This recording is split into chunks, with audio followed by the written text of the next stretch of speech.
Alright, so we made it to the hospital. Watch my last video if you want to know why we like ended up in the hospital, because we did plan on doing like a natural birth at a birthing center like in water with midwives. But now we're having a birth in the hospital, and we just found out that we would have to do this like a week ago.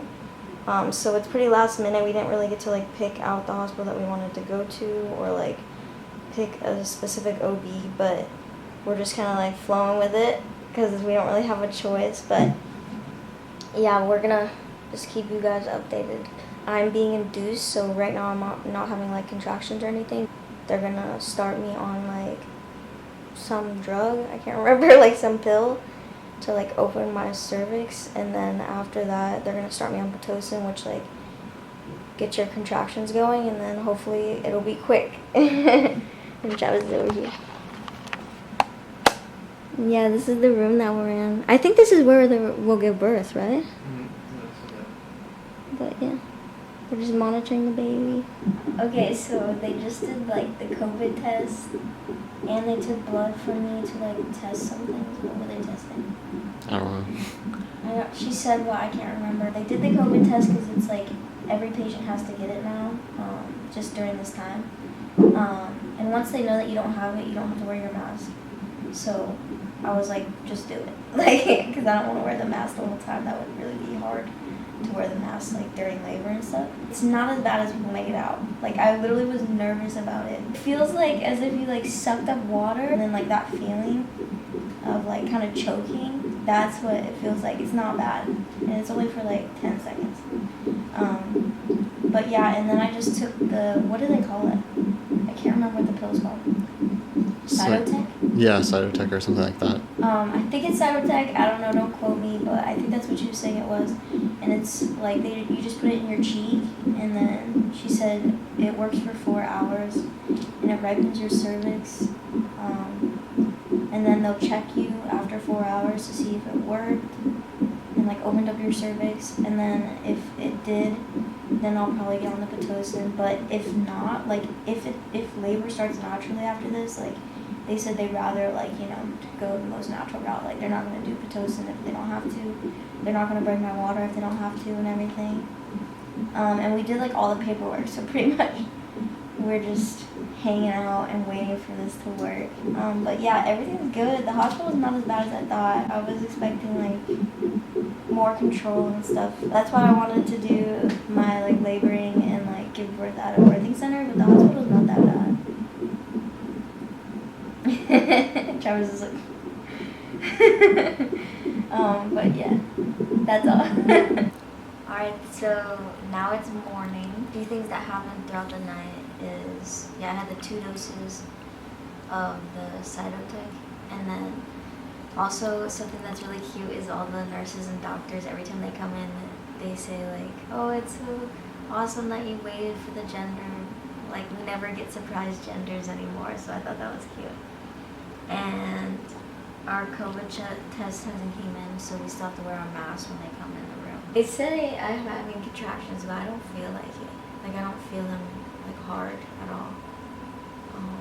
But yeah, we just been like eating, like snacking, watching like movies, but we slept like most of the night, which is good. So I think it was good that we came in at night, and then we did the pill throughout the night because I could still sleep. Because then I think like, you know, this morning and stuff, everything's gonna get like more amped up. So I'm actually happy we came in at night.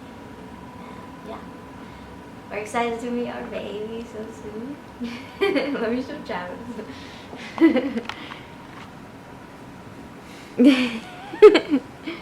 This is where Travis has been sleeping. Yeah, that's it for now. So now it is 7, and so the last time I think we updated you guys was like 1 or like earlier than that. But it took this long for me to get 1 centimeter, so finally the pill did its job. So I think they're gonna move on to a Foley balloon, which is like this balloon that like opens up in your cervix and like supposed to like open you up to 3-4 centimeters dilated, manually without like medicine or anything. And then after that they'll probably start me on Pitocin if my body doesn't take over. But yeah, we'll probably have a baby tomorrow. But we got sushi. We got some veggie sushi, and then we also requested vegan food. And they have really good vegan food, surprisingly. And yeah, we've just been like snacking, watching movies, and just hanging out, waiting pretty much. But now it's like getting more like everything's coming together and things are starting to happen now. So all day we've kind of just been waiting for the medicine to work. But yeah, so we'll keep you guys updated. I expect to like wake up probably in the middle of the night in pain. The contractions right now are like as if you have like your period or something. Nothing major. But yeah. Okay, so a lot has happened since the last time we updated the video.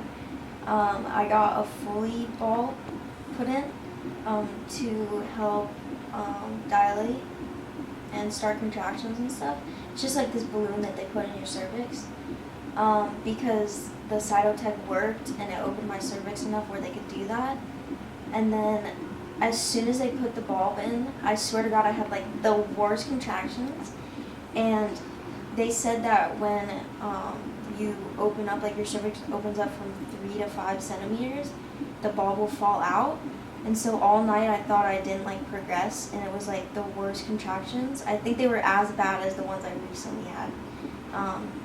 And then when my nurse this morning like pulled it out, it like fell out because the other nurse wasn't like actively pulling on it at all, or didn't even try to at all. And she checked me and she's like, "You're at a 6." And I was expecting to be like not even at a 3. And I was like, thank God that all of those like contractions and stuff last night were for a reason. Because I was thinking like, oh, I'm not even like dilating, like they're not working, but I'm in so much pain. And then I got almost fully dilated, but the baby's heart rate went up so high, like a 210, and they were like, you need to sit down, you need to lay down. And I couldn't lay down, like I was in so much pain, you know. And the way that I cope is like standing and like walking. And so I was like, if you want me to lay down, I need the epidural. And literally I was like holding the baby in while he was doing the epidural. And they like fast tracked the epidural to me. And now the heart rate is like really good because I'm like relaxed and laid down. I really didn't want an epidural, but I couldn't stay still. Like I literally couldn't stay still for another moment, like without something, you know. And they really wanted me to stay still. So she just checked me, and you know, I'm fully dilated and she can feel the head, but she's in a C-section right now. So we're just kind of waiting until she comes back and then we can start pushing. But the epidural is crazy. Like I literally can't feel anything. I'm shaking so bad, but I'm not even in pain at all. But I didn't have to take any Pitocin, which I'm really happy about because there's a lot of like side effects for the baby and stuff. But yeah, I feel like better now, obviously, because I'm not feeling the contractions. But we are gonna meet our baby soon, so I can't wait to like video it. I hope they let us video the actual like birth process, because like the pushing and stuff, because they said that they don't, and we keep videoing when they like walk out of the room. But we're gonna ask the nurse that we have if we could just video if we don't get her in it. So yeah, that's what we're gonna do. Hopefully we can get the video. Yeah, I can't wait to like meet our baby.